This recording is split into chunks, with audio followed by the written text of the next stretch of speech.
Ben Carpenter here. This is the second week of my video log post-surgery. So this one's going to be a lot quicker than my first video because I've already talked about the injury itself and the surgical procedure and the NHS process, etc. This one's going to be just a kind of pertinent update because that way when you guys ask me questions it's going to be much easier for me to answer them rather than rambling on for 10 minutes or so. So in this video I'm going to talk about how much movement I've got in my arm, how much pain I'm in. I'm going to show you the cut itself or the scar, but what I'm going to do, I'll give you a heads up because for those of you that don't want to see it, you can skip on what will be 20 seconds and I will cover it back up again so you'll have a warning. So first things first, I'm 10 days post-surgery the day of me recording this. Quite a large part of me didn't want to do this video. Because the thing with fitness models is they always present themselves in the best light. You know, you can take 30 different selfies of yourself and pick the best one and then you edit it and it goes onto Instagram. So it's kind of this game of always making yourself look as attractive as possible. But what I'm doing is almost the complete opposite. I'm showing people what I feel like the thing that I'm most self-conscious about. So rather than putting yourself on a pedestal like a lot of fitness models would be inclined to do, I feel like I'm showing people the stuff that I feel most vulnerable about. So part of me really doesn't want to do this video, so I hope that some people find it helpful at least, because that's the only reason that I'm doing it. So here's the deal. My cast that you saw me in last week, the mechanism in it, because it's adjustable, is set to 45 degrees.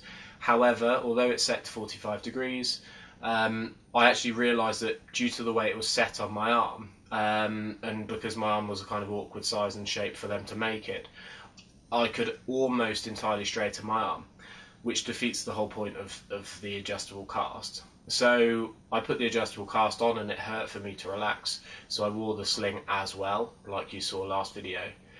But again, this completely defeated the purpose, so I realised that if I'm going to wear the sling anyway, the cast isn't really doing anything because there's no need to protect my forearm or my upper arm. It was just simply to stop me overextending. So today's the first day that I've worn just my sling. And honestly, I'm not sure if I'm going to keep doing it because at the moment I'm battling between a kind of rock and a hard place, because when I've got the cast on, it's so big that I feel like people are staring at me. But now I'm very self-conscious because my left arm is significantly smaller than my right. So if this video wasn't about the bicep surgery itself, I'd be wearing a jumper now rather than showing you, which is what I'm going to do. So I don't like it. I feel really self-conscious about it, even though in the grand scheme of things it's not something massive for me to feel self-conscious about, let's be honest. But for someone like myself who kind of puts himself out there and tries to make their appearance as good as possible, it's a big deal to me. So in terms of pain and in terms of movement, I've got much more movement this week. So if I kind of loosen my sling, I can go from here, which is probably about 30 degrees.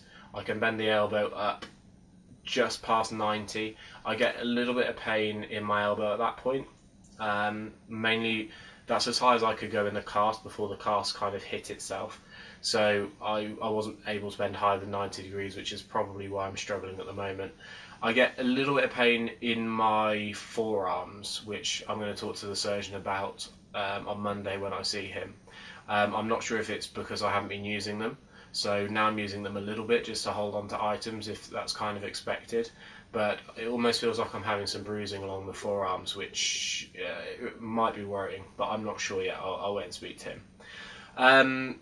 I can hold on to small items, so if I'm holding a cup, I can fill it with water before I have to take it out of my hand.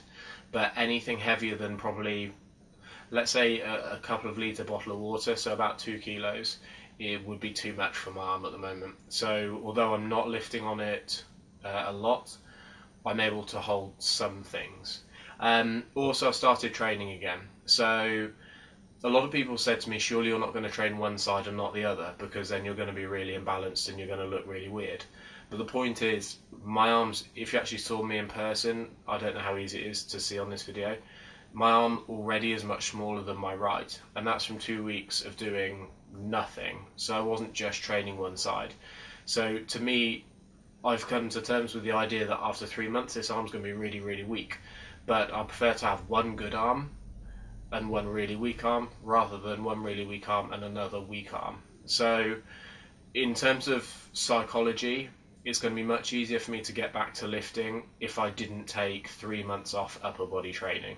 So although this is a personal decision and a lot of people haven't resonated with me on it, it's just something that I've decided I think is going to be best for me. I might change my mind, but for the moment I'm pretty set with that. So what I'm going to do is I'm going to show you the incision on my arm. It's stitched up, you don't see blood or anything like that, but if you want to skip this, skip on about 30 seconds in the video and I'll cover it back up. So this is just to help remove the adhesive, if you're wondering what I'm doing. So there. Now I don't know how easy it's going to be to see, so I'll stand up. The video might autofocus a bit.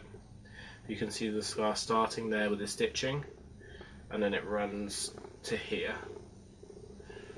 So yeah, the video might have autofocused a little bit doing that.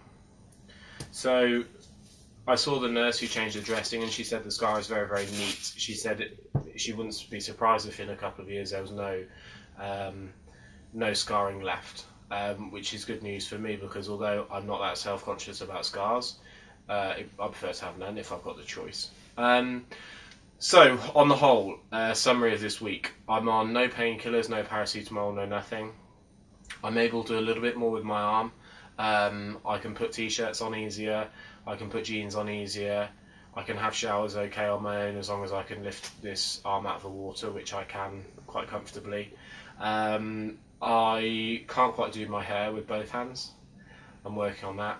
I've become a fucking expert in cracking eggs with one hand, so if Saturday Kitchen, I'm ever a celebrity chef, I know I'm going to smash the omelette challenge. But on the whole, things are alright. I'm not in that much pain still. I'm getting some movement back in my arm. I am very, very self-conscious about the size difference in my arm, which you'll see is quite noticeable already, and I can't actually, that is about as much as I can tense this, whereas this arm, it's quite easy for me to tense my bicep. So the fact that I'm self-conscious of it already when it's only 10 days post-surgery scares me a little bit on what it's going to be, let's say 4 weeks, 6 weeks from now. But in for a penny, in for a pound, the whole point of this video was to kind of be eye-opening and helpful to people, and I can't really help people if I don't talk about stuff like this. So honestly, I don't really like doing it, but I hope it's good for someone. So that's it. If you've got any questions, please feel free to ask. My Facebook page is facebook.com/Ben Carpenter Personal Training. My Twitter and Instagram page is both BDC Carpenter. And thanks for watching. Bye.